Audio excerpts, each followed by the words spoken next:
네, 반갑습니다. 페르시아 일곱권 오늘도 우리 함께 공부합시다.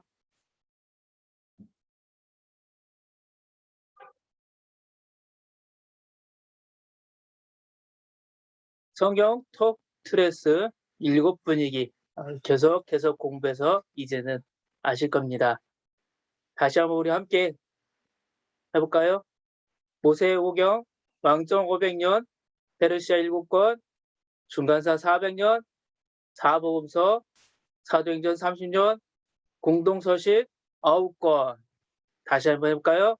모세오경, 왕정 500년, 페르시아 7권, 중간사 400년, 사복음서, 사도행전 30년, 공동서신 9권. 페르시아 제국과 구약 7권의 성경, 다니엘, 에스라, 학개, 스가랴, 에스더, 느헤미야, 말라기입니다. 제국을 도구로 사용하며 경영된 제사장 나라. 계속해서 읽어드려서 이제 이 내용을 아실 겁니다.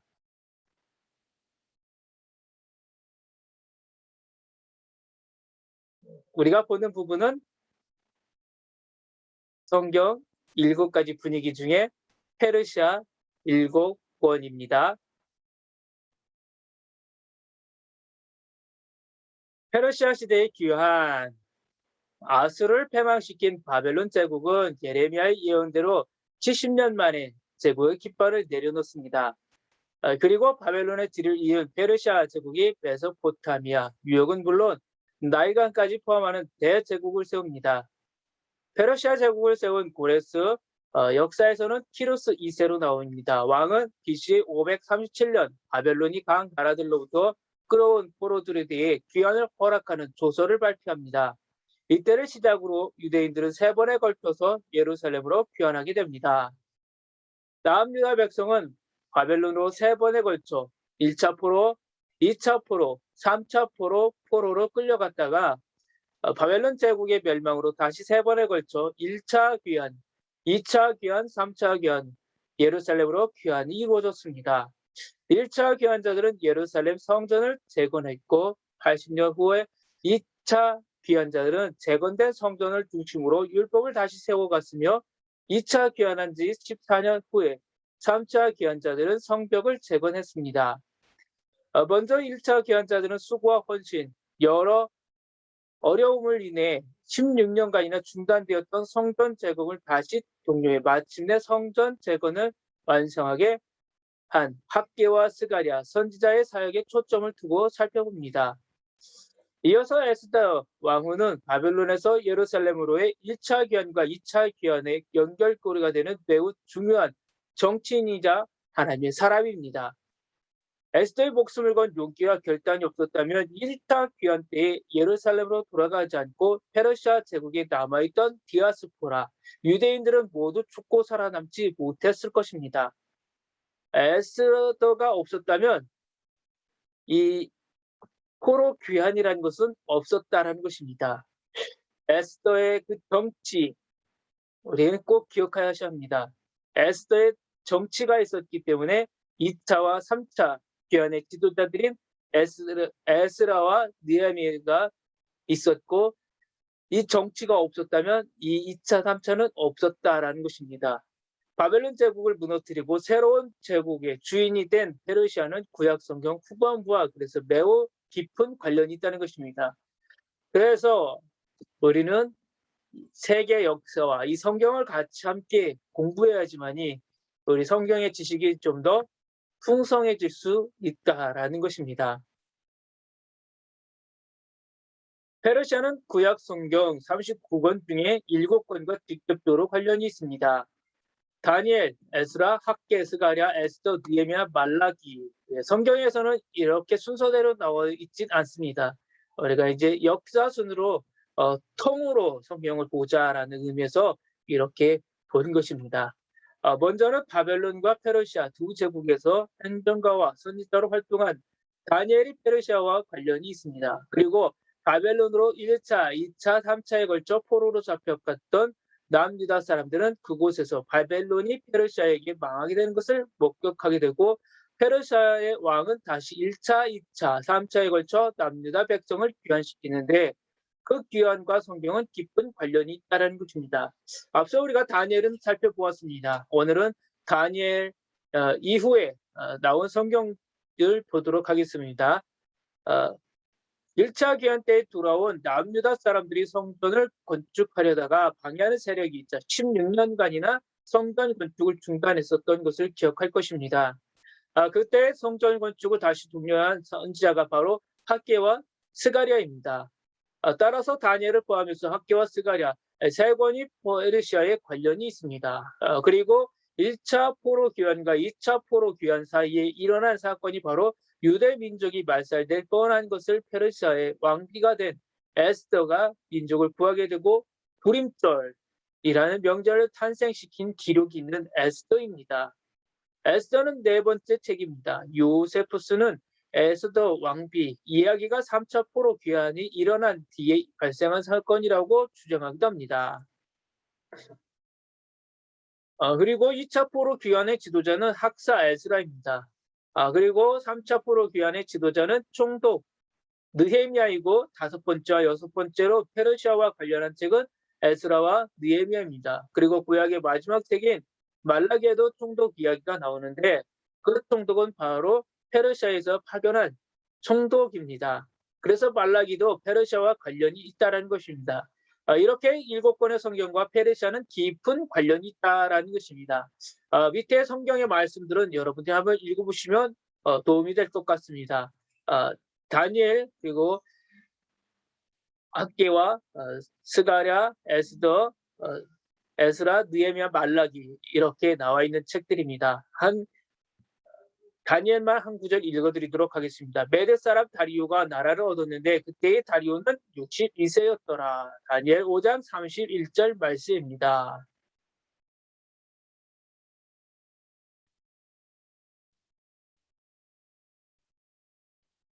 페르시아의 두 도시 국가 메대와 바사 구약 성경의 다니엘과 에스더를 읽어보시면 메대와 바사라는 말이 등장합니다. 메대는 역사에서는 메디아 그리고 바사는 페르시아 역사에서는 이렇게 나옵니다. 성경을 읽다 보면 메대와 바사 고치지 아니하는 규례 혹은 바사와 메대와 같은 말이 등장합니다. 그렇다면 메대와 바사는 어느 나라를 일컫는 것일까요? 예.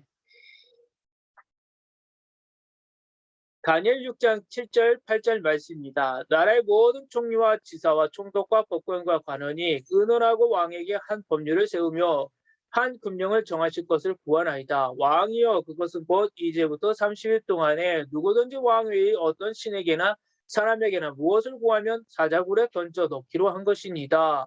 그런즉 왕이여 원하건대 금령을 세우시고 그 조서에 왕의 도장을 찍어 메대와 바사에 고치지 아니하는 규례를 따라 그것을 다시 고치지 못하게 없어서 하매 여기 보이는 것처럼 메대와 바사입니다. 그리고 에스더입니다. 아하스웨로 왕이 명령하여 왕후 와스디를 청하여도 오지 아니하였다 하는 왕후의 행위 소문이 모든 여인들에게 전파되면 그들도 그들의 남편을 멸시할 것인즉 오늘이라도 바사와 메대의 기부인들이 왕후의 행위들을 듣고 왕의 모든 지방관들에게 그렇게 말하리니 멸시와 분노가 많이 일어나리이다. 예, 이렇게 본 것처럼 다니엘과 에스더의 바사 메대와 바사라는 단어가 나옵니다. 예. 페르시아가 아직 통일된 국가를 가지지 못하고 도시국가 형태로 있을 당시 메데어가 바사를 다스리고 있던 때입니다. 이때는 아스티아게스라는 메디아의 왕이 페르시아까지 다스리고 있을 때입니다. 이를 반전시키고 나라를 처음으로 통일하여 대국으로까지 발전시킨 왕이 바로 페르시아의 고레스, 세계 역사에서는 키루스 2세라는 왕입니다. 코레스는 아스티아게스의 딸 만다네의 아들입니다. 세계 역사에 보면 만다네가 세계를 정복하는 꿈을 이 아빠 아스티아게스가 꿈을 꿉니다. 이 꿈을 꾸자 아스티아게스는 딸을 멀리하게 됩니다. 멀리하게 되기 위해서 딸을 가장 낮은 계급에게 시집을 보내버립니다. 감비세스에 시집을 보내버리는데 그렇지만 만다네는 그 아들을 낳아서 이 고레스라는 왕을 탄생시킵니다. 좀 더 자세한 이야기는 세계 역사책을 좀 더 읽어보시면 재미있게 들어볼 수가 있습니다. 제가 보았던 헤르토토스 역사상 박광수 옮김의 책을 보시면 많은 도움을 받을 수가 있을 것입니다. 예, 메데와 바사 역사에 보시면 바사에는 이때 당시에는 시장도 없는 나라 소수국이었다라고 있습니다. 페르시아의 고레스 키루스 2세 우리가 이 역사에 나오는 고레스에 대해서 조금은 알아야 될 것 같습니다. 성경 페르시아의 고레스 역사에는 키루스 2세 왕에 대해서는 하나님께서 고레스의 마음을 감동시키며라고 기록합니다. 바사왕 고레스 원년에 여호와께서 예레미야의 입을 통하여 하신 말씀을 이루게 하시려고 바사왕 고레스의 마음을 감동시키며 그가 온 나라에 공포도 하고 저소도 내려 이르되라고 합니다. 헤로도토스는 페르시아의 왕 고레스는 그 나라의 기록에도 아버지라는 별명이 붙을 정도로 훌륭한 왕이었다라고 기록합니다. 페르시아 왕 고레스는 도서를 내려 이렇게 이르니라고 있습니다. 에스라 1장 1절에서 4절 말씀입니다. 성경은 예레미야의 입을 통하여 하신 말씀을 이루게 하시려고 증언합니다. 이때 코레스 왕은 남유다 사람들 중에서 예루살렘으로 돌아가고 싶은 사람들은 돌아가서 성전을 건축하고 페르시아 전역에서 현재 살던 그 삶의 자리를 지키고 싶은 사람은 또 그렇게 하라고 열어놓았습니다. 자유롭게 가고 싶은 사람은 가도 좋다라는 것입니다. 남고 싶은 사람은 남아도 좋다라는 것입니다. 그리고 예루살렘으로 돌아가지 않고 페르시아 제국에서 사는 사람들도 마음껏 예루살렘의 헌금과 헌물을 해도 된다는 길을 열어놓았습니다.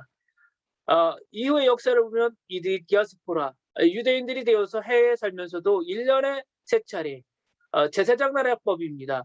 제사장 나라법에 보면 남자는 1년에 3번 명절을 꼭 지켜야 된다고 그랬습니다. 명절에 예루살렘에 방문하여 성전의 11조를 꼭 바쳐야 합니다. 그리고 제2의 11조로 30일 동안 예루살렘에 머물면서 소비를 촉진시켰습니다. 예루살렘을 세계적인 도시로 만들어가는데 역할을 했다라고 볼 수가 있습니다. 세계의 돈이 이 예루살렘으로 모였다라는 것입니다. 생각해 보십시오. 이렇게 많은 돈이 이스라엘 그 중심 예루살렘으로 모이고 있습니다.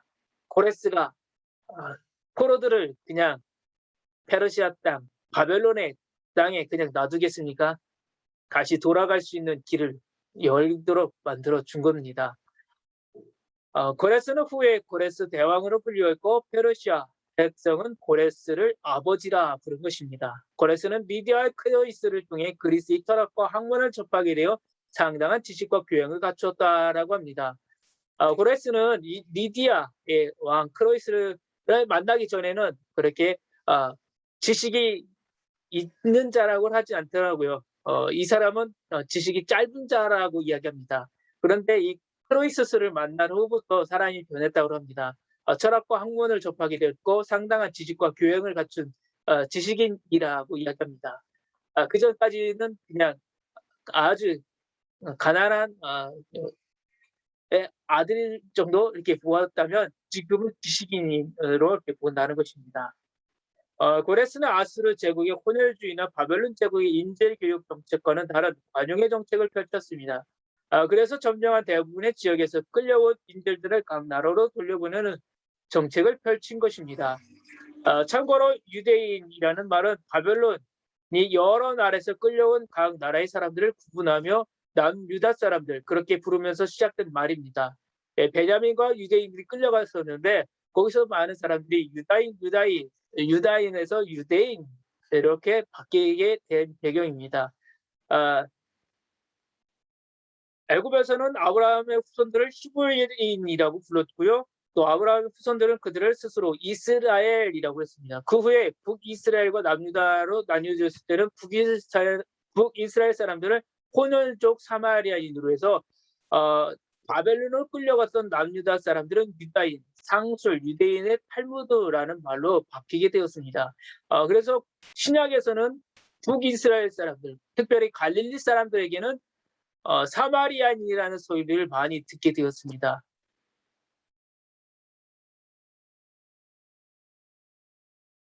구약 성경 후반부와 매우 깊은 관련 있는 페르시아, 계속 우리가 보았습니다.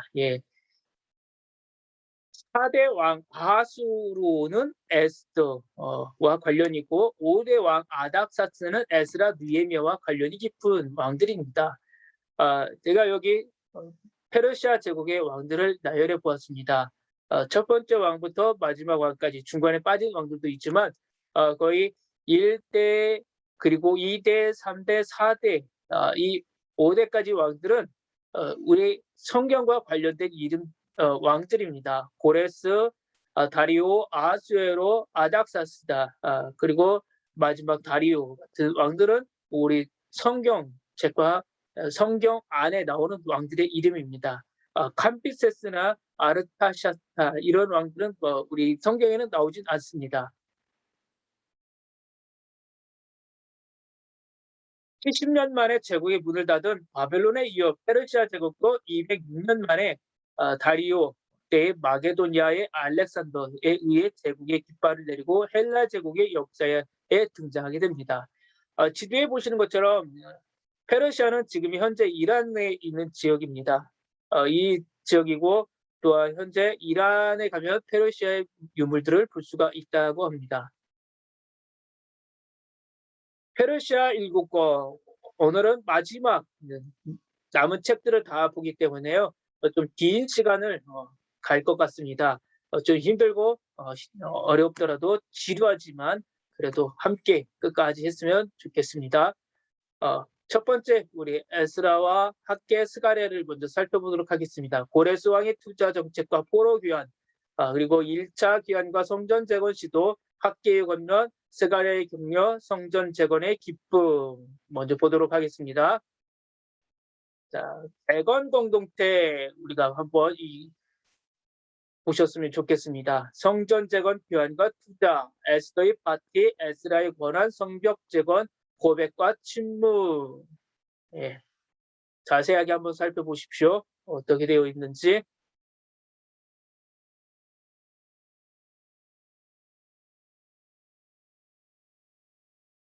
예. 재건 공동체의 시기는 고레스 칙령, 고레스가 명령을 내렸을 때, 공포했을 때, 조서를 내렸을 때부터 해서 말라기까지를 재건 공동체의 시기라고 이야기합니다.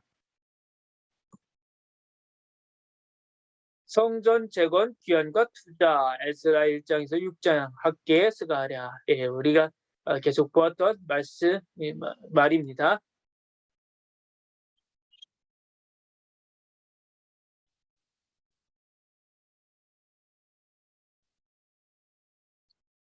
레반트 지역 활성화를 위한 페르시아의 투자, 1차 파견, 2차 파견, 3차 파견을 우리가 봅니다. 1차 파견, 귀환 투자, 성전 재건, 2차 파견, 귀환 투자, 공회 설립, 3차 파견, 귀환 투자, 성벽 재건 이렇게 볼 수가 있습니다.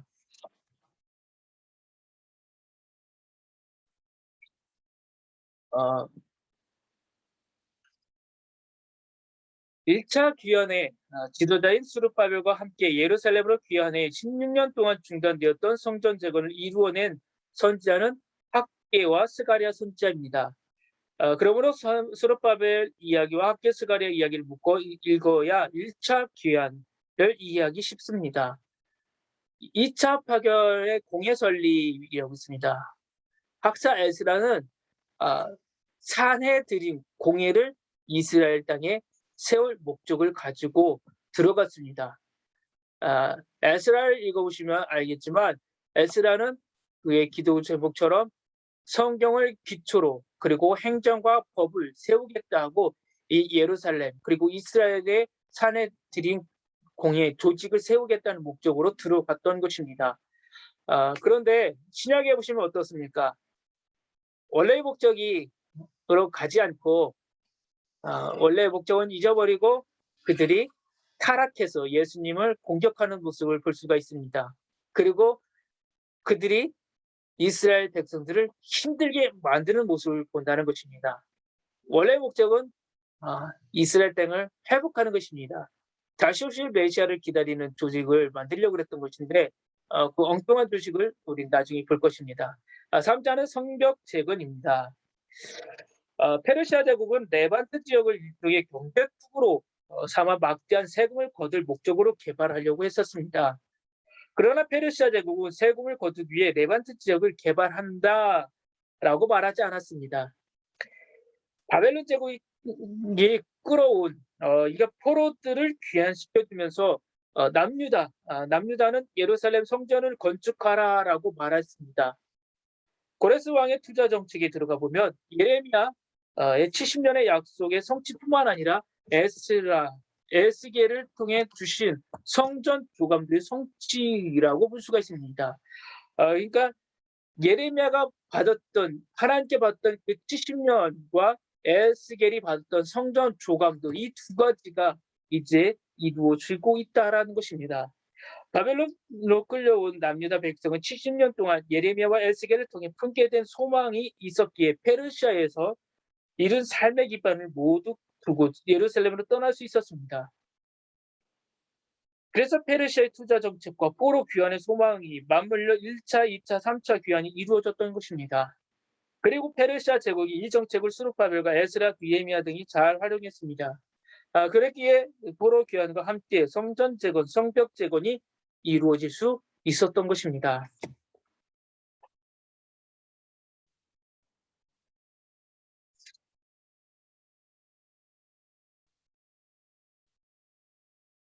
고레스 왕의 투자 정책과 포로 귀환, 에스라 1장, 2장 이야기입니다.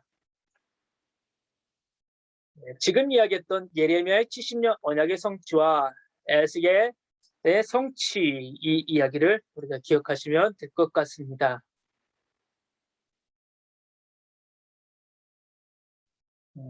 페르시아 왕 고레스는 바벨론이 포로로 잡아온 사람들을 본국으로 돌려보내는 정책을 실행합니다.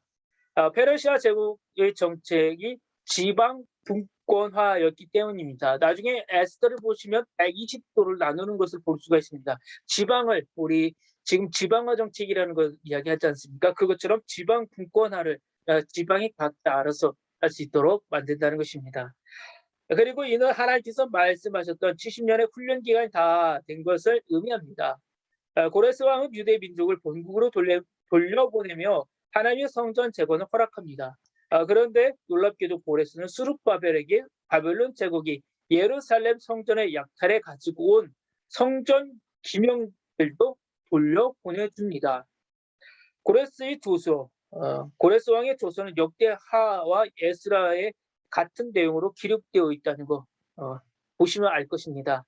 함께 페르시아의 각처에서 일어나 귀환하는 1차 귀환자들 49,897명의 고국으로 돌아가는 발걸음은 희망으로 가득 차 있었을 것입니다. 또한 이들을 이끈 지도자는 총독 스룹바벨과 대제사장 여호수아, 예수아를 통해 여호수아, 예수아 이렇게 두 가지로 풀리는 거 아시죠? 예수아를 비롯한 11명이었습니다. 새로 태어난 공동체, 이들을 바로 재건 세대라고 부를 수 있습니다. 이들은 오래전 불타버린 예루살렘 성전을 재건하고 무너져 내린 이스라엘 신앙 공동체를 다시 세우는 중책을 감당하게 될 것입니다. 페르시아의 투자 정책, 5,400점의 성전 기명 반환, 유대 절기의 시작을 알리는 거고 예루살렘 성전 재건, 유대 경제 활성화, 제국의 세금 정책 성공. 조금 전에 이야기했던 것처럼 1년에 3번 남자가 절기를 지키러 예루살렘으로 가게 되면 어떻겠습니까? 절기만 지키는 것이 아니라 조금 전에 이야기했던 것처럼 30일, 대략 30일 정도 머무르는 것을 본다고 생각하면 엄청난 세금을 쓸 수밖에 없다는 것입니다. 그리고 산에 들인 공예 설리, 유대 가치 기구를 통한 안정적 식민지 운영입니다. 그리고 하나님 말씀대로 나라를 다시 재건하겠다라는 것입니다. 네온 때는 예루살렘 성벽 재건, 세계 상권 유입화, 두로 상인 입점이라는 것입니다. 손이 큰 사람, 우리는 이 시대에 중국 사람 하지 않습니까? 이 당시에는 두로 사람이 손이 큰 사람들이었다라고 합니다. 예. 두 번째, 1차 귀환과 성전 재건 시도, 에스라 3장과 4장의 이야기입니다.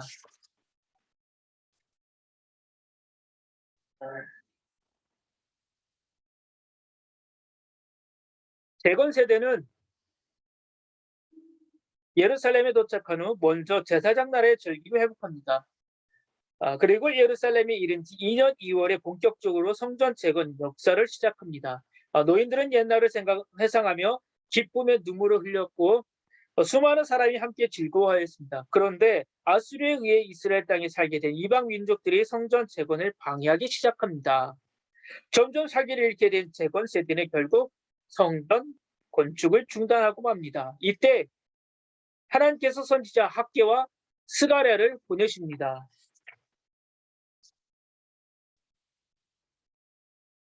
어, 지금 나와 있는 것처럼 1차 귀환과 성전 재건 시도, 에스라 1장에서 4장, 그리고 이게 표시했죠?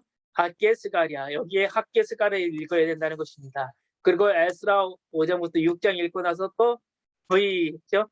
여기 체크 부분에 또 에스더를 읽어야 된다는 것입니다. 그리고 나서 마지막으로 에스더 마지막 7장부터 10장까지 읽어야지만이 이 스토리를 우리가 이해할 수 있다는 것입니다. 그렇게 예루살렘 성전이 재건되고 유대 절기가 회복하자 유대 경제는 놀랍게 다시 활성했다는 것입니다. 그런데 성전을 쌓는 중에 방해꾼들 때문에 잠시 중단되었다. 중단된 것을 또 하나님께서 또 이어갈 수 있도록 누굴 보냈다고요? 학개와 스가랴를 보내셨다라는 것입니다.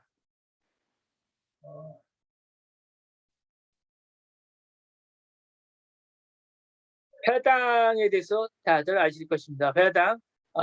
회당은 바벨론의 예루살렘 성전이 파괴되자 임시로 개인의 집들을 공공예배와 종교교육 장소로 사용하다가 점차 공식적인 모임이 가능한 곳으로 발전시켰습니다. 유대 포로들은 살고 있는 바벨론 각 지역에 회당을 세워 성전 없는 상황을 이겨나갔습니다. 이후 디아스포라 유대인들에 의해 각 지역에도 많이 지어졌다고 합니다. 그러니까 유대인들이 있는 곳이라면 회당을 세웠다라고 볼 수 있습니다. 예. 세 번째, 학계의 권면입니다.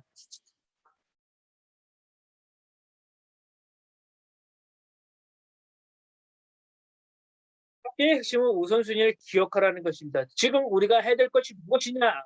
이 코로나 전염병 속에서도 우리가 먼저 해야 될 일, 먹고 사는 것이 문제입니까? 아니면 교회 일이 먼저입니까?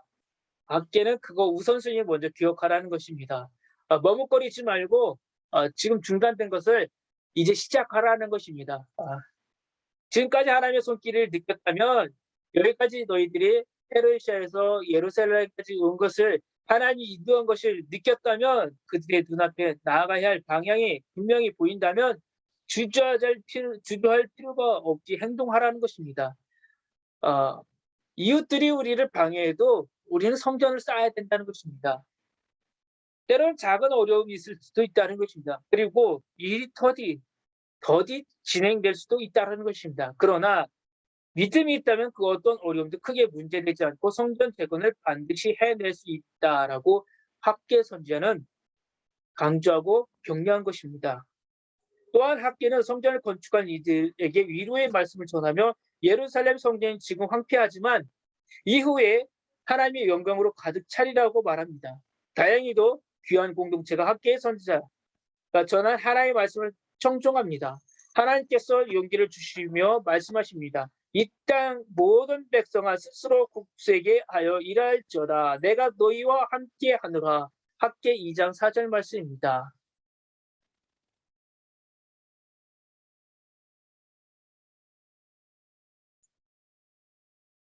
다음은 스가랴입니다. 스가랴의 격려.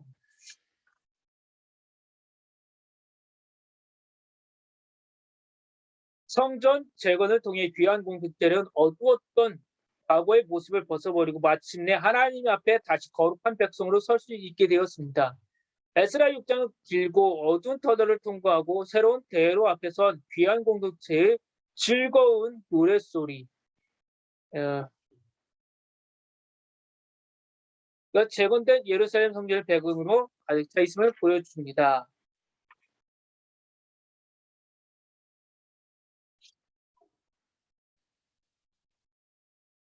이때의 기쁨의 재건의 시작과 끝을 이제 우리가 확인할 수가 있습니다. 학기와 스가랴 선지자도 하나님의 말씀을 듣고 일어났습니다. 비록 성전 건축이 외부인들의 방해로 잠시 지연되고 있지만 하나님께서는 귀한 공동체가 다시 시작할 수 있도록 격려와 위로를 주셨습니다.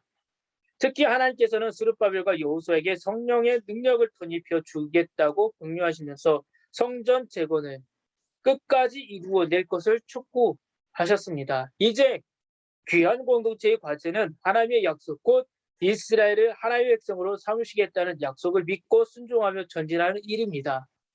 16년여 동안이나 중단되었던 성전 재건의 역사가 다시 시작됩니다. 또한 하나님께서는 스가랴 선지자에게 환상을 보여주시면서 메시아로 오실 예수님과 예수님에 의해 영원한 하나님의 성전이 건축될 것을 예표해 주셨습니다. 그리고 하나님의 심판이 열방에 임할 것을 말씀하십니다.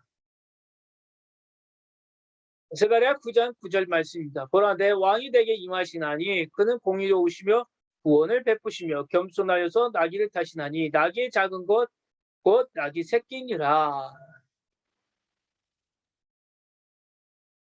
성전 재건의 기쁨, 에스라 5장 6장 말씀입니다.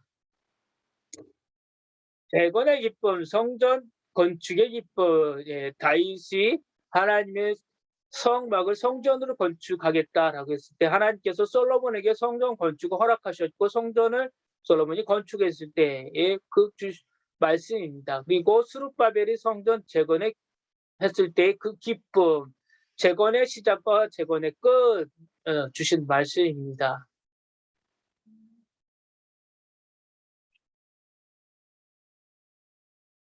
귀한 공동체가 학계와 스가랴의 말을 듣고 다시금 성전 건축을 시작하려고 할 때 고레스 왕의 문서를 발견한 다리오 왕의 성전 건축을 신속히 재개하라는 명령을 받았습니다.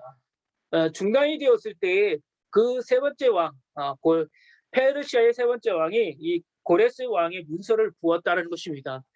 문서를 보고 나서 이스라엘 백성들에게 중단되었던 거 멈추지 말고 계속 진행하라고 명령을 내린 것입니다. 그리고 방해하려던 자들도 왕이 이 같은 명령을 내리자 급히 달려와서 도와주려고 했다고 했습니다. 마침내 감격스럽고 기쁜 날이 왔습니다. 귀한 공동체는 그동안 제대로 지키지 못했던 6월절을 지키게 되었고 또 감격과 기쁨을 누렸던 것입니다. 6월절에 대해서는 민수기에 나와 있고 또한 요아스가 지켰다는 것 그리고 지금 이 공동체들이 지켰다는 것을 우리가 볼 수가 있습니다. 많은 어려움과 고난, 주변 사람들의 방해와 핍박 이 모든 과정을 지나오면서 다시 일어선 귀한 공동체는 이제 하나님 앞에 다시 거룩한 백성으로 설 수 있게 된 것입니다.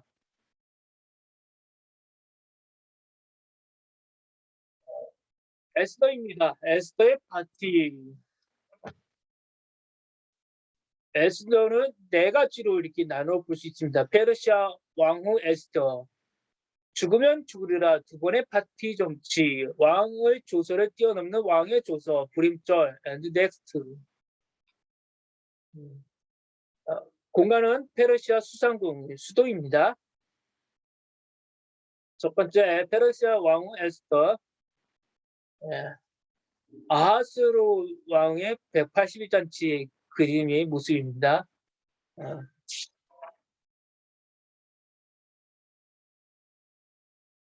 아하스로에로 세계 역사에서는 크세르케스의 왕의 그리스 원전 전 자신의 불을 말리고 페르시아의 총독들과 함께 최종 점검의 목적으로 180일 동안 이렇게 잔치를 열었다라고 합니다.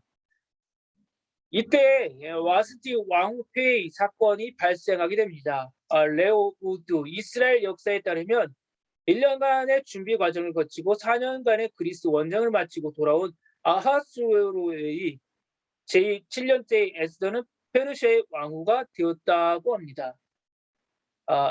에스더 2장 17절 18절 말씀입니다. 왕이 모든 여자보다 에스더를 더 사랑하므로 그가 모든 처녀보다 왕 앞에 더 은총을 얻은지라 왕이 그의 머리에 관을 씌우고 와스티 대신하여 왕후로 삼은 후에 왕이 크게 잔치를 베푸니 이는 에스더를 위한 잔치라. 모든 지방관과 신하들을 위하여 잔치를 베풀고 또 각 지방의 세금을 면제하고 왕의 이름으로 큰 상을 주니라.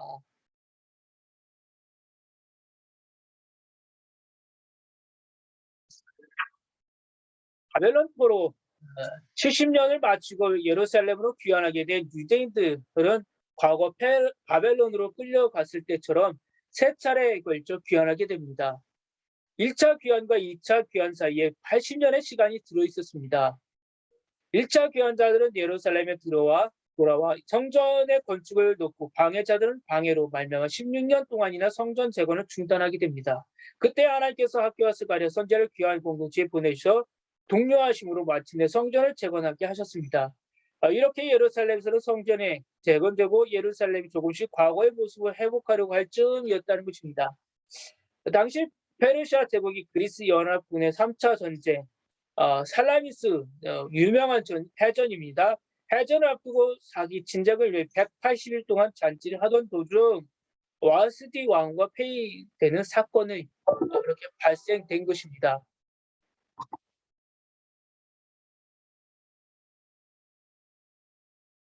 그 후에 새로운 왕후 간택된 남유다 출신 에스더가 아하스웨로 왕의 왕후가 되었던 것입니다.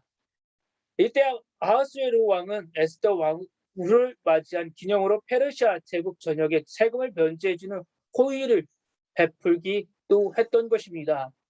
아하스웨로 왕은 다리오 왕과 고레스 왕의 딸인 아토사 사이에서 태어난 장남으로 페르시아 제국의 네 번째 왕이었고 아하수르 왕의 아들은 페르시아 제국의 다섯 번째 왕인 아닥사스다입니다. 여기에서 아하수르의 아들 아닥사스다 왕을 언급한 이유는 아닥사스다 왕의 자문이자 왕의 학사가 바로 에스라였고 아닥사스다 왕의 술 맡은 관원장이 바로 느헤미야였기 때문입니다. 그러므로 에스더는 1차 귀환과 2차 귀환 사이에 페르시아 제국에서 유대 민족을 위해 그리고 대세당 나라 회복을 위해 매우 큰 공헌을 한 인물이었다라는 것입니다. 두 번째 죽으면 죽으리라. 두 번의 파티 정치입니다.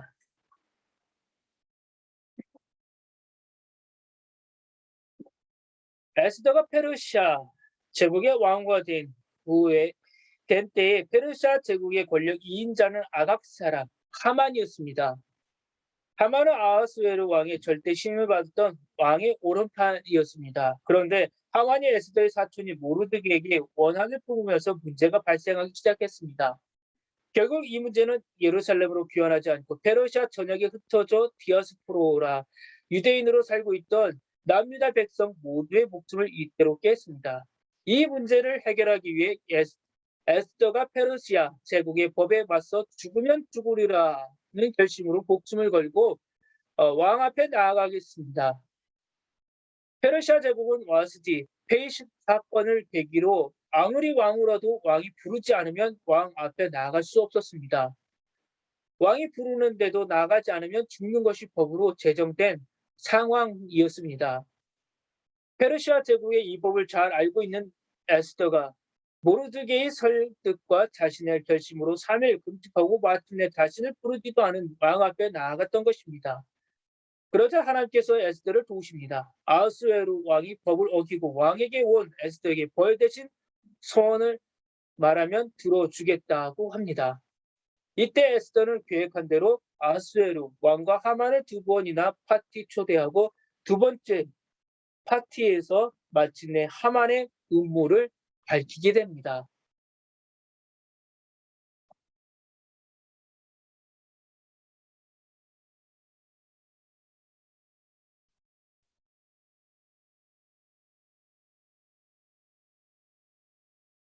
왕의 조서를 뛰어넘는 왕의 조서입니다. 하만은 아하수에로 왕의 힘을 이용해 페르시아 제국의 법인 메데와 바사의 편찮은 규례로 페르시아 제국 전역에 흩어져 살고 있는 모르드게의 민족인 디아스포라 유대인들을 모두 죽이고 유대인들을 죽인 자들이 그 유대인들의 재산을 가지게 된다는 법령의 왕의 도장인 어인을 이미 받아 놓은 상태였습니다. 그리고 어인이 찍힌 왕의 조서는 이미 페르시아 제국 전역으로 전달되고 있는 상황이었습니다. 말 그대로 이미 페르시아 제국 내에 있는 모든 유대인의 생명은 어떤 방법으로도 구할 수 없는 처지가 되었던 것입니다. 그런데 에스더가 두 번의 파티를 이용해 이전 조서를 무효화시키는 조서를 받아냈습니다. 그리고 더 나아가 왕의 준말을 이용해 이전 조서보다 더 빨리 에스더의 조서가 페르시아 제국 전역으로 퍼지게 하는 놀라운 일을 해냅니다. 이는 기적이 아니고서는 일어날 수 없는 일이었습니다. 성경은 이처럼 하나님의 도우심으로 인간사에 믿어지지 않는 기적들이 언제든지 일어나는 기적의 책입니다. 시장조차 없었던 가난한 나라에서 황금의 제국이 된 페르시아 제국은 3대 왕 다리오 때의 제국 전역을 120도로 그리고 4대 왕 아하수로의 때는 제국 전역을 127개 도로 편성하고 왕이 전국 127개 도의 관리를 파견하는 강력한 중앙 집권 정책을 펼쳤습니다. 페르시아의 이 제도는 중국의 군현제보다 300년 먼저 실시한 중앙 집권적 정치 형태였다고 합니다. 또한 페르시아 제국은 제국 전역의 도로망을 분할한 규칙적인 간격을 두고 타수꾼들이 대기하는 우편로를 만들었습니다. 그리고 111개의 우편역을 수사로부터 사대와 에베소에 이르는 약 2,700km의 도로를 따라 배치했습니다. 대상들은 이 도로를 이용하는데 90일이 걸렸으나 왕의 사자들은 이 우편로를 통해 이 거리를 일주일 만에 주행할 수 있었다고 합니다. 이후 페르시아 제국의 우편로는 로마 제국이 더 발전시켜 모든 길은 로마로 통한다로 발전시켰습니다. 에스더는 자신이 아하수로 왕에게 받은 새로운 조서를 하만의 조서보다 먼저 그리고 더 빠르게 페르시아 제국 번역에 전달하기 위해 왕의 준마와 페르시아 제국의 우편로를 이용했던 것입니다. 페르시아 제국의 우편로가 없었더라면 그리고 에스더와 모르드게가 왕의 준마를 사용하는 일에 왕의 허락을 받아내지 못했다면 에스더가 받은 왕의 새로운 조서는 아무런 효력을 발생시키지 못했을 것입니다. 네 번째 불임절입니다. 에스더와 유대 민족은 그들이 페르시아 제국에서 목숨을 건지게 된 날을 기념하여 새로운 명절을 만듭니다. 그 이전까지 유대 민족의 3대 명절은 6월절, 77절, 그리고 초막절이었습니다. 여기에 페르시아 제국과 관련해 불임절이라는 또 하나의 명절이 만들어졌고 이어지는 헬라 제국과 관련해서는 수전절, 그러니까 요한복음에 보면 수전절이라는 명절이 하나 더 있다는 것을 보게 됩니다. 에스더 때의 페르시아 제국에 만들어진 불임절은 매년 아다월 14일과 15일에 유대인들이 잔치를 베풀고 즐기며 서로 예물을 주며 가난한 자들을 구제하는 날로 지켰습니다. 페르시아 제국 전역에서 장사로 두각을 나타냈던 유다인들이 매년 이틀 동안 가난한 자들을 구제하는 날로까지 불임절을 발전시키면서 불임절은 and next가 있는 세상에서 가장 품이 있는 명절이 된 것입니다.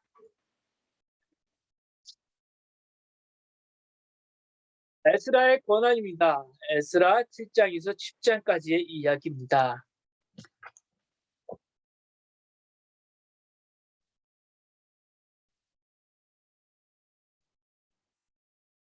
에스라에 관한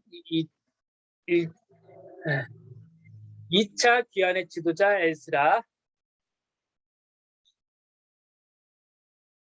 1차 귀환자들은 70여 년 동안 황폐해 있던 예루살렘의 도로가 천신만고 끝에 성전은 건축했지만 더 이상 예루살렘을 회복시키기에는 한계가 있었습니다. 예루살렘의 험악한 인프라 상태는 바벨론 제국이 세웠던 총독 그다랴도 살 수 없어서 미스바에 거주해야 할 정도였다고 합니다. 그렇게 여전히 황폐한 상태를 벗어나지 못하고 있는 예루살렘의 학사 에스라가 2차 귀환의 지도자가 되어 돌아가게 된 것입니다. 학사 에스라의 계획은 페르시아에서의 모든 기득권을 버리고 예루살렘으로 돌아가 율법을 연구하고 준행하며 가르치는 일에 전념하려는 것입니다. 그러자 페르시아 제국은 월등한 인재 에스라를 예루살렘으로 보내면서 에스라에게 유브라테스 강 서쪽 지역에 사법 체계를 세워줄 것을 요구합니다. 그리고 왕이 없는 유대의 자치 지도부로 산해 드린 공회를 세우도록 허락해 줍니다. 페르시아에서 출생한 에스라는 그곳에서 페르시아의 왕을 잡은 학사가 될 월등한 지식인이었습니다. 에스라는 스스로 율법을 연구하여 자신 아론의 16대 손님을 알게 되고 뜻을 정해 예루살렘으로 귀환을 결심합니다. 페르시아에서의 모든 기득권을 내려놓고 아직도 황폐한 예루살렘을 귀환한 이 에스라의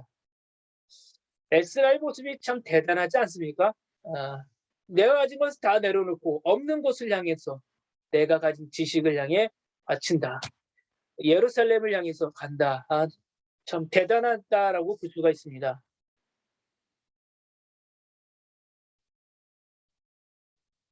바벨론 제국은 남유다뿐만 아니라 고대 근동의 많은 나라로부터 포로들을 끌어가 강제 노역에 동원시켰습니다.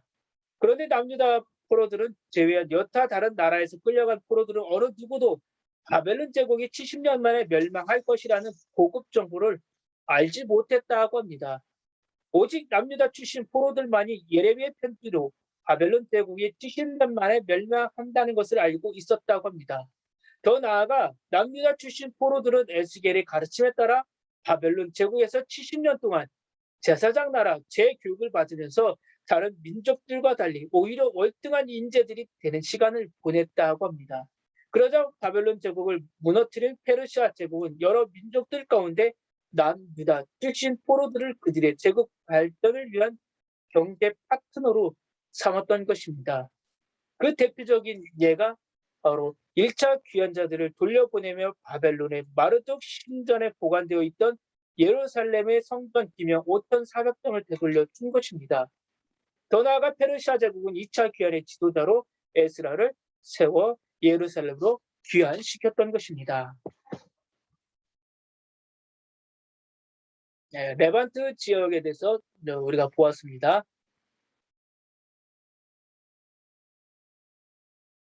에스라의 결심.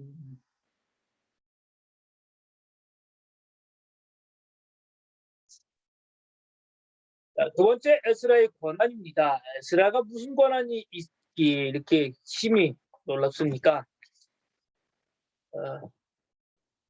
페르시아의 왕 아닥사스다는 에스라를 예루살렘으로 보내며 페르시아 제국의 인재인 에스라를 충분히 활용합니다. 아닥사스다 왕은 에스라에게 유프라테스강 서편 지역, 레반트 지역이라고 하죠. 이 레반트 지역 전체 사법권을 맡기며 다음과 같은 권한을 부여했던 것입니다. 첫째는 페르시아에서 예루살렘으로 돌아가고자 하는 사람들을 데리고 갈 수 있는 권한. 가고 싶어하는 사람은 이 에스라와 함께 가라는 것입니다. 둘째는 예루살렘 성전을 위한 기금을 페르시아 제국 국고에서 받아 쓸 수 있는 권한. 은 1000달란트까지, 밀은 100고르까지, 포도주와 기름은 100바게까지, 소금은 무제한 받을 수 있다는 것입니다. 세 번째는 예루살렘 성전에서 쓸 곡물들을 살 수 있는 권한. 네 번째는 예루살렘 성전에서 일하는 사람들에게 페르시아 제국에 내는 세금을 면제해주는 권한. 그리고 다섯 번째, 유프라테스강 서편 지역의 사법부를 구성할 수 있는 권한, 우리가 보았던 사내들인 공의입니다. 한편 에스라가 구성한 사법부에서 파견할 수 있는 권한은 다음과 같습니다. 그러니까 에스라가 구성한 사법부에서 파견할 수 있는 권한도 있다는 것입니다. 에스라는 재판을 통해 하나님의 명령과 왕의 명령을 지키지 않는 자에 대해 첫째, 사형을 언도할 수 있었습니다. 두 번째는 귀양을 보낼 수 있었습니다. 세 번째는 가산을 몰수할 수 있었습니다. 넷째는 감옥에 가둘 수 있었습니다.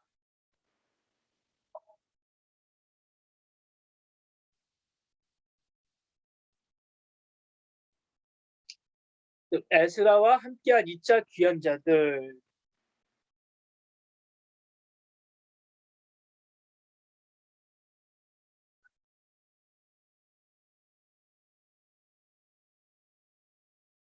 에스라는 예루살렘으로 귀환을 결심하고 페르시아 제국에 남아있던 제사장들을 모았습니다. 처음에는 에스라가 제사장이 없었다고 했습니다. 예루살렘 성전이 재건되었지만 제사장이 없으면 성전은 제대로 기능할 수 없기 때문입니다. 제사는 누가 드린다고 그랬습니까? 제사장 나라 법대로 제사장이 있어야 합니다. 그리고 예물을 가지고 오는 제사자들을 돕는 레위인들이 반드시 있어야지만 이 제사는 드릴 수가 있다는 것입니다. 예물은 있지만 제사장이 없다면 그 예배는 안 된다는 것입니다. 에스라는 페르시아의 왕 아닥스다의 전폭적인 지지와 도움으로 예루살렘으로 귀환하면서 자신과 함께 귀환한 유대인 종족장들의 계보를 기록했습니다. 에스라와 함께 귀환한 2차 귀환자들은 약 1754명이었다고 합니다. 남유다 자손들, 레위인들, 노래하는 자들, 문지기들, 느디닙 사람들이 주를 이루었다고 합니다. 에스라는 2차 귀환자들과 함께 아하와 강가에서 출발해 예루살렘으로 귀환할 때에 왕위의 귀환자들의 보를 요청하지 않았습니다. 그 대신 에스라는 2차 귀환자들과 함께 금식하며 하나님께 도움을 구했다는 것입니다. 그 이유는 하나님께서 자신들의 귀한 길을 지켜주실 것이라고 왕에게 말했는데 왕에게 보병과 마병을 구하는 일은 부끄러운 일이라 생각했기 때문입니다. 그래서 에스라는 2차 귀환자들과 함께 아하와 강에서 예루살렘으로 출발하기 전에 함께 금식하며 하나님께 기도했다고 기록하고 있습니다. 그렇게 마음을 졸이며 마침내 예루살렘에 도착한 에스라는 자신과 유대 족장들의 귀환이 하나님의 도우심 덕분이라고 고백합니다. 또한 에스라는 자신이 특별하게 아닥사스다 왕으로부터 받은 놀라운 권한들까지도 하나님의 도우심이라고 고백하며 하나님께 영광을 돌렸습니다. 마침내 예루살렘에 도착한 에스라와 2차 귀환자들은 페르시아에서 가지고 온 예물인 은과 금과 그릇을 저울에 달아 확인하고 예루살렘 성전에 바칩니다. 예, 기물을 바쳤다는 것입니다. 네 번째 에스라 개혁과 사내들의 공예입니다.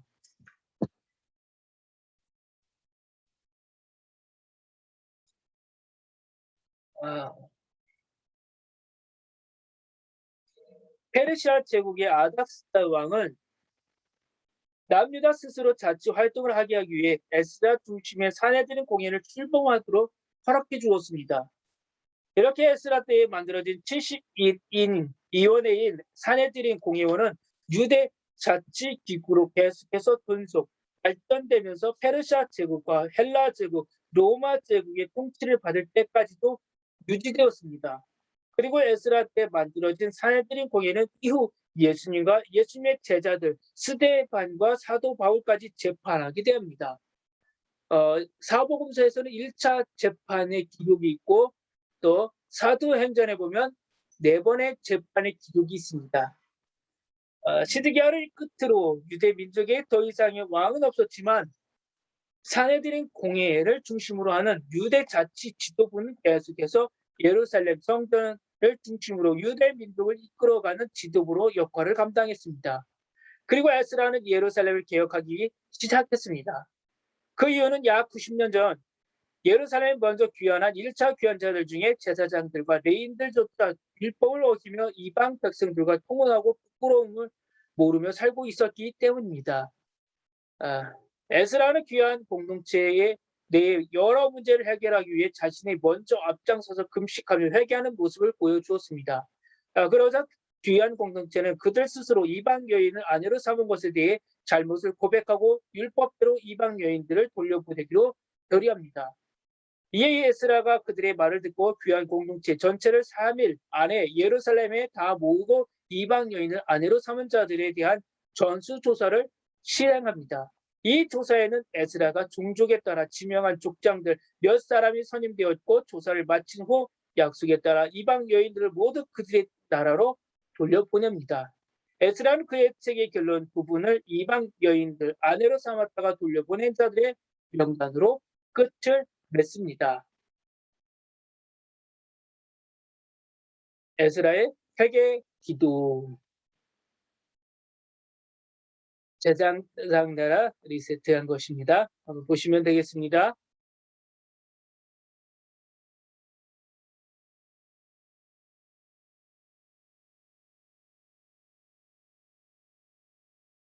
자, 이제 마지막이 다가오고 있습니다. 조금씩만 힘냅시다. 성벽 재건 느헤미야입니다.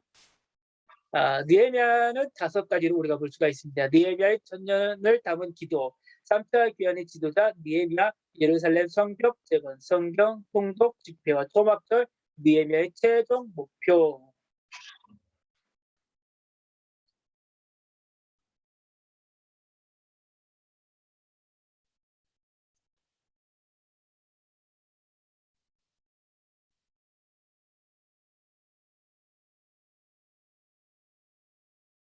BC 586년에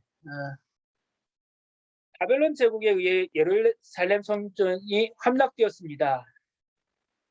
이후 바벨론 포로로 끌려간 이들은 포로기 70년 동안 예레미야의 편지와 에스겔의 설득으로 제사장 나라를 다시 세운 꿈을 꾸었습니다. 이를 기반할 예루살렘 성전 재건을 소망합니다.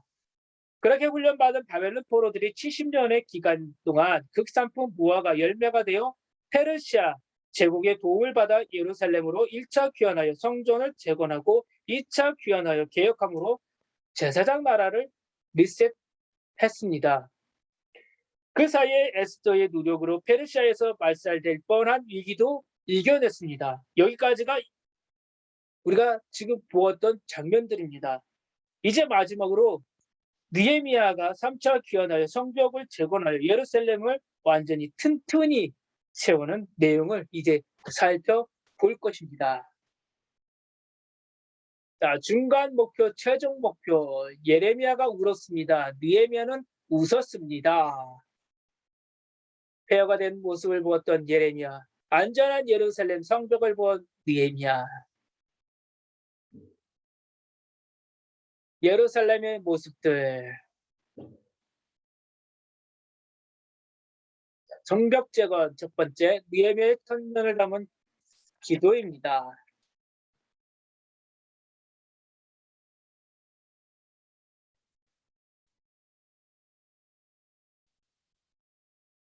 페르시아에서 태어난 느헤미야는 나라와 민족을 위해 기도하는데 모세 시대까지 1000년을 거슬러 올라가 주의 율례와 계명과 법도를 기반으로 기도합니다. 우리가 1장의 내용을 보시면 알 것입니다. 예루살렘 성은 허물어지고 성문들은 불탔다. 앉아서 울고 수일 동안 슬퍼했다라고 느헤미야의 기도입니다. 1차 귀환 때에 스룹바벨의 인도를 돌아온 백성이 성전을 재건했습니다. 그 후 2차 귀환 때에 에스라를 지도자로 하여 백성이 돌아왔습니다. 두 번째 에스라에 의한 귀환이 있은 지도 벌써 10년이 넘게 지났습니다. 느헤미야는 예루살렘의 소식이 늘 궁금했습니다. 그러던 어느 날 예루살렘 비패한 상황과 동포들이 당하고 있는 고난의 소식을 전해 듣게 됩니다. 이 소식을 들은 느헤미야는 수일 동안 앉아서 울고 금식하며 기도했다는 것입니다. 그의 기도는 주의 율례와 계명과 법도를 잘 이해하고 그 말씀을 기반으로 한 기도였다는 것입니다. 즉 느헤미야의 기도는 레위기 26장을 시작으로 천년의 시간을 담고 있다는 것입니다. 느헤미야 1장 9절을 읽어보시면 알 것입니다. 조상들의 후손인 자신들의 징계를 달게 받고 돌아서서 계명을 지키면 다시 돌아오게 할 것이라는 하나님의 약속을 기억해 주시고 그 말씀을 이루는 적임자로 자신을 써달라고 기도합니다. 느헤미야는 자신이 직접 예루살렘에 돌아가 성벽을 재건해 내겠다는 꿈을 꾸었던 것입니다. 두 번째 삼다 귀환의 지도자 느헤미야.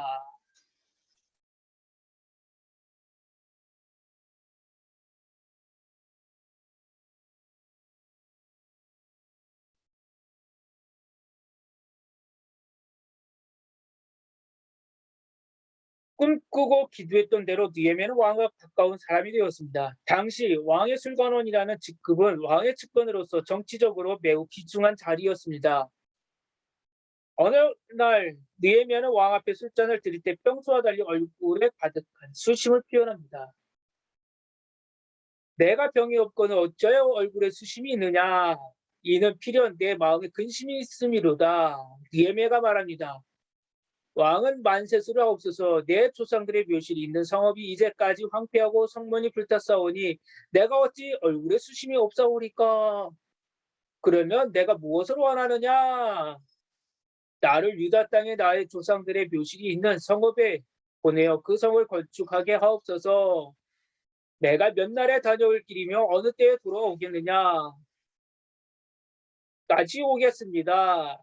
강서쪽 총독들에게 내리시는 조서를 주사 통과하게 하시고 왕의 살림 감독 아사에게 조서를 내리사 들보로 쓸 제목을 내게 주옵소서.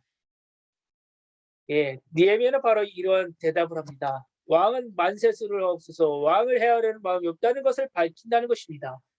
그리고 곧이어 내 조상들의 묘실이 있는 성읍이 이제까지 황폐했다. 성문이 불타였다. 내가 어찌 얼굴에 수심이 없는가? 라고 묻습니다. 그는 곧바로 하나님께 잠깐 묵도한 후 말합니다. 나를 유다 땅, 나의 조상들의 묘실이 있는 성읍에 보내어 그 성을 건축하게 없어서 다시 말해 예루살렘에 자신을 총독으로 파견해 주옵소서. 성을 재건해 달라고 허락해 달라는 것입니다. 왕은 평소에 두터운 신임에 기반하여 이런 느헤미야의 요청을 흔쾌히 허락해 줍니다. 예루살렘 총독 자리 외에도 왕의 조서와 건축 자재들, 게다가 구하지도 않은 군대 장관과 마병까지 줍니다. 왕이 느헤미야에게 아낌없는 추대하를 한 것입니다. 많은 동지와 함께 3차 귀환자로 예루살렘에 도착한 느헤미야는 황폐한 예루살렘의 사전 답사를 실행한 다음 구체적인 복구 계획을 세우고 백성을 설득합니다. 느헤미야의 제안을 들은 백성의 그 뜻을 받아들여 함께 성벽 재건을 시작하기로 마음을 모은 것입니다. 느헤미야는 성벽 재건을 위해 자신과 함께 땀과 눈물로 동역한 동지들의 명단을 느헤미야 3장에 기록을 남깁니다. 생각해 보시죠. 이 바벨론 7권의 특징이 있다면 왕의 조서를 움직인다고 그랬습니다. 우리가 에스더, 에스라, 느헤미야, 또 우리가 성경의 인물의 모르드게, 이들이 다 왕의 조서를 가지고 움직였던 자들이라는 것입니다.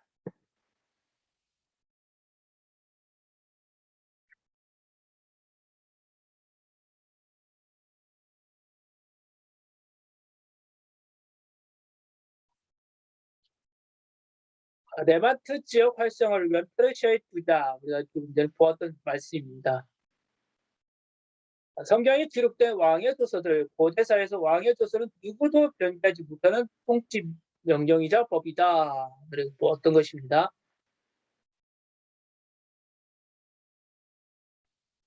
예루살렘 성벽 재건.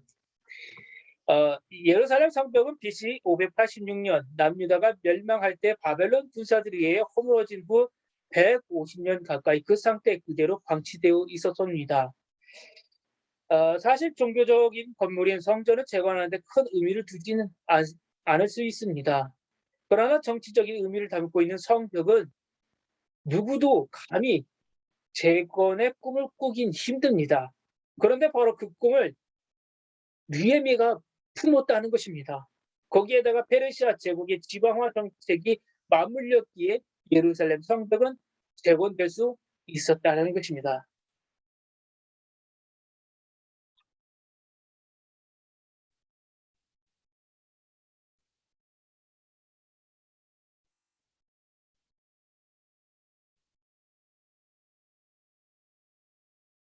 이렇게 시작된 성벽 재건은 매우 외환을 맞게 됩니다. 먼저 예루살렘의 비피한 상황을 이용해 자신들의 이익을 챙기려는 외부 사람들의 방해였습니다. 그러나 느헤미야의 백성은 이에 굴하지 않고 한 손에는 연장, 또 한 손에는 칼을 들고 위기를 대처해 갑니다. 느헤미야는 자신을 향한 그들의 암살 음모까지도 미리 간파하고 지혜롭게 문제를 해결해 냈습니다. 또한 느헤미야는 제사장, 나라 거룩한 시민이 결코 해서는 안 되는 두 가지 일, 토지 매매와 인신 매매를 바로 잡습니다. 마침내 성벽 대관이 완료됩니다. 최종 목표를 향하여 흔들림이 없이 달려온 느헤미야는 52일 만에 예루살렘 성벽 재건 공사를 끝내고 예루살렘 성의 관리 책임자까지 세웁니다. 느헤미야는 그동안 예루살렘의 총독으로 12년 동안 재임하면서 월급을 수령하지 않았고 오히려 매일 자기 집에서 150명 이상의 사람들에게 식사를 대접하며 솔선수범하였습니다. 네 번째, 초막절과 성경 통독 집회입니다. 성벽 재건 후에 성경 통독 집회를 개최했습니다. 그리고 느헤미야와 에스라가 귀한 공동체와 힘을 합하여 하나님의 율법대로 초막절을 지켰습니다. 제사장 에스라는 모세의 율법책을 낭독하며 가르쳤고 백성은 말씀 앞에서 하나님의 뜻을 깨달으며 참회의 눈물을 흘렸습니다. 하나님의 말씀을 들은 백성이 죄를 깨닫기 시작함으로써 예루살렘에는 큰 회개 운동이 일어났습니다. 귀한 공동체는 함께 모여 금식하며 굵은 베옷을 입고 티끌을 무릅쓰며 이방 사람들과 절규하고 조상들과 자신들의 죄를 하나님 앞에 자복했습니다. 그리고 그동안 하나님께서 베풀어 주신 은혜를 되새기며 감사를 드렸습니다. 다섯 번째, 느헤미야의 최종 목표 웃음꽃입니다. 예레미야는 울었지만 느헤미야는 웃었다라고 그랬습니다. 예루살렘이 불탔을 때 예레미야의 울음이 150년 후 예루살렘 성벽이 재건되면서 느헤미야와 부녀와 어린아이의 웃음꽃으로 바뀌었습니다. 성벽 낙성식 때 부녀와 어린아이의 웃음꽃은 바뀌었습니다. 부녀와 어린아이도 기뻐하며 예루살렘이 즐거워하는 소리가 멀리까지 들렸던 것입니다. 느헤미야가 그렇게 수고하고 애써서 이루고자 했던 것은 그냥 단순한 돌벽이 아니었습니다. 튼튼한 보호막이 없으면 안 되는 가장 연약하고 힘없고 가난한 사람들을 위한 안전장치를 만들어주는 작업이었습니다. 부녀와 어린아이의 웃음꽃은 느헤미야의 인생의 최종 목표였습니다. 술 맡은 관원장도 예루살렘 총독도 중간 목표였던 것입니다. 150년 전 예루살렘이 불타고 허물어졌을 때 부녀와 어린아이의 울음은 하나님의 눈물이었고 이제 예루살렘 성벽을 재건했을 때 부녀와 어린아이의 웃음은 곧 하나님의 웃음이었습니다. 느헤미야를 중심으로 한 성벽 재건과 에스라를 중심으로 한 신앙 개혁으로 말미암아 예루살렘은 신앙의 중심지가 되었습니다. 그곳에서는 하나님께서 주신 큰 기쁨이 넘치게 되었습니다. 느헤미야의 수고와 헌신으로 제사장 나라의 제사와 절기와 명절이 리셋되자 다시 풍성해진 예루살렘에는 최고의 무역 상인인 두로 사람들까지 들어와 예루살렘 경계를 크게 활성화시켰다고 합니다.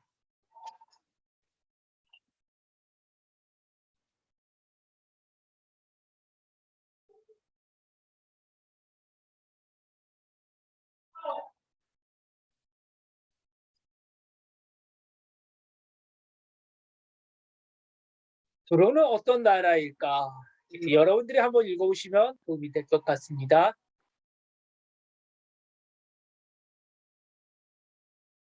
두로 번영의 나라 예언자들 두로 멸망 알렉산더 공격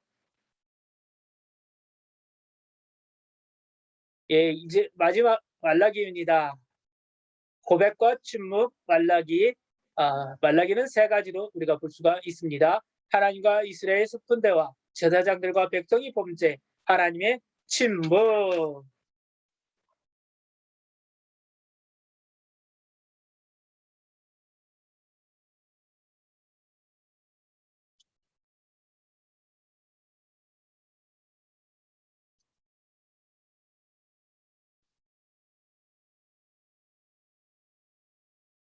페르시아 왕으로부터 막강한 권한을 받아서 예루살렘 총독으로 부임한 느헤미야는 에스라를 중심으로 사명을 감당하고 있는 제사장들에게 충분한 권한을 주며 예루살렘 성전의 모든 기능을 다 할 수 있도록 도왔습니다.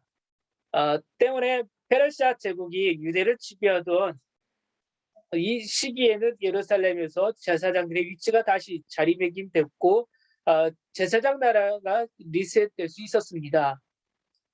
그런데 시간이 지나면서 아쉽게도 제사장들의 일탈이 일어나면서 제사의 정신과 내용은 빠져버리고 형식만 남기기 시작했습니다. 바벨론에서 징계의 시작을 보낸 귀환의 공동체는 더 이상 우상을 섬기지 않았지만 그들의 마음을 잃어버린 형식주의와 페르시아 제국의 물질주의로 가버리고 말았다는 것입니다. 그러자 하나님께서 말라기 선지자를 보내셔서 귀한 공동체에게 하나님의 말씀을 전하게 하십니다.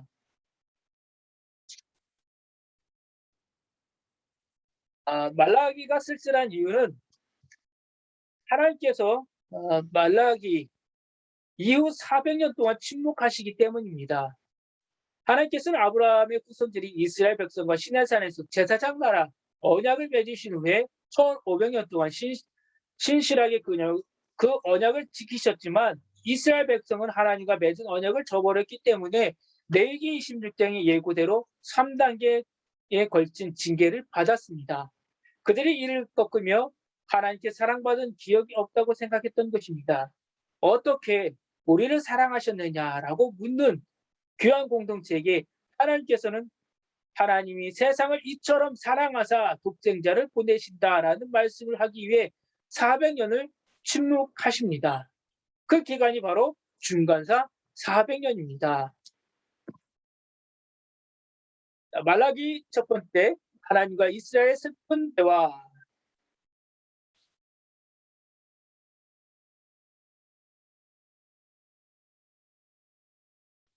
말라기 1장 1절에서 2절 말씀을 보면 이렇게 말씀하십니다.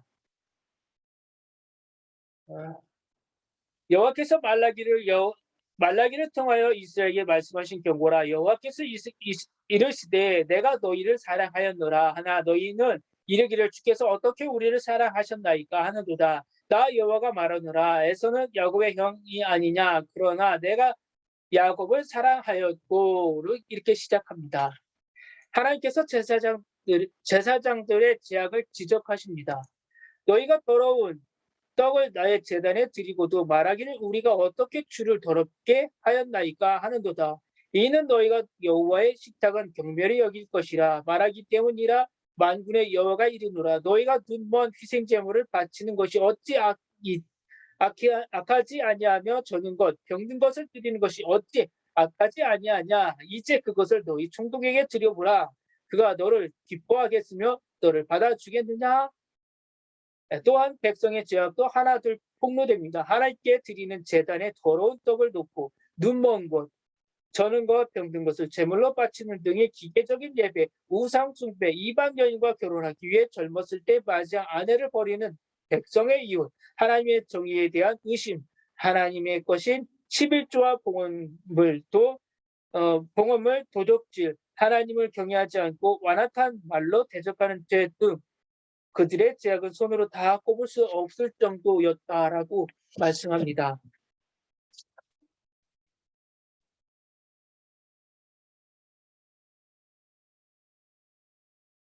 예, 제사장들의 범죄에 대해서 지금 읽어드렸습니다.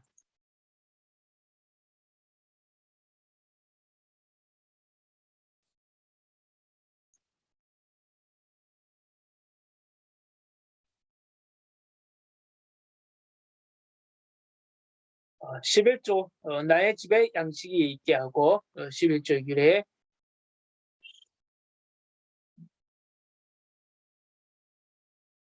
이제 마지막 하나님의 침묵이십니다.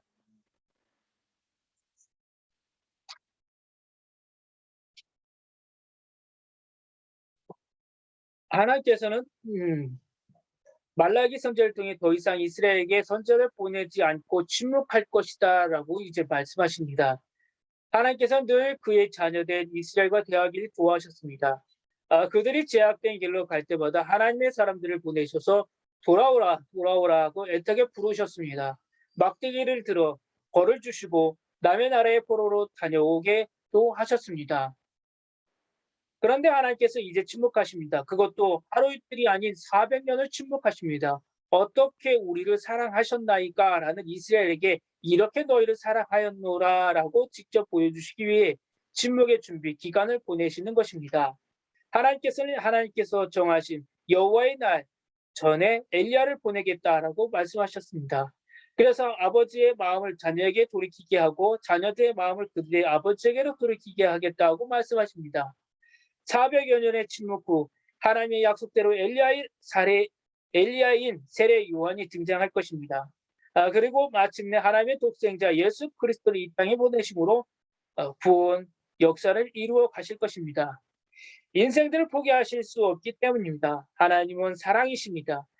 사랑의 본체이신 하나님의 400년 침묵, 중간사 400년은 더 깊은 사랑의 실체를 보여주시기 위한 침묵이었습니다. 1500년의 사랑의 아쉬움, 다시 그 사랑 침묵으로 마음속에 담아가다. 돌판 그리고 마음판, 돌판에 새긴 언약을 지키지 못했다. 그러나 언약을 마음에 새기면 형벌을 달게 받고. 은혜 언약과 쌍무 언약. 예, 중간사 400년은 이렇게 됩니다. 예. 긴 시간 오늘 함께 공부했습니다. 어떻게 성경에 좀 더 깊이 들어갔는지 모르겠습니다. 오늘까지 이렇게 에스라, 느헤미야, 말라기 또 어떤 책이 있었습니까? 페르시아 7권 책들을 다시 한번 기억하셨으면 좋겠습니다. 페르시아 7권 우리가 잊지 않고 우리 페르시아 7권을 다시 열심히 공부하셨으면 좋겠습니다. 제국의 변동의 밑그림을 그렸던 다니엘과 또한 에스겔을 우리가 눈여겨보 주시고요. 또한 재건 공동체, 성전 재건의 공동체였던 에스라, 학계, 스가랴, 에스더, 느헤미야, 말라기 잊지 마시고 우리가 계속해서 이 공동체들을 읽어보시면서 페르시아 7권이 어떻게 나왔고 어떤 도움을 받았는지 우리가 늘 기억하셨으면 좋겠습니다. 중간사 400년 하나님의 침묵 속에서 이렇게 진행되었다는 것을 꼭 기억해 줬으면 좋겠습니다. 예.